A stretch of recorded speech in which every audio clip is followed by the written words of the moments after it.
Hello viewers, আসসালামু আলাইকুম। আরেকটি ভিডিওতে আপনাদের সবাইকে স্বাগত জানাচ্ছি।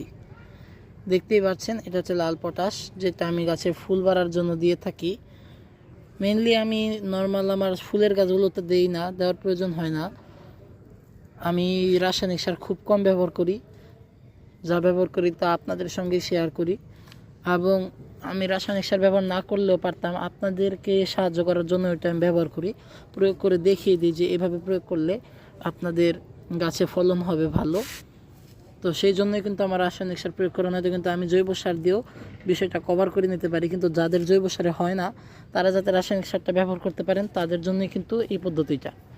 তো এই লাল পটাশ কিন্তু গাছের ফুল বৃদ্ধি করে, গাছের কুড়ি ঝরা পাতা ঝরা রোধ করে। এই পটাশে কিন্তু প্রচুর পরিমাণ পটাশ এবং ফসফেটও থাকে। তবে একটা জিনিস মাথায় রাখতে হবে, এই লাল পটাশ ব্যবহার করলে কিন্তু টবের মাটি লবণাক্ত হয়ে যায়, বেশি ব্যবহার করলে, কম ব্যবহার করলে নয়।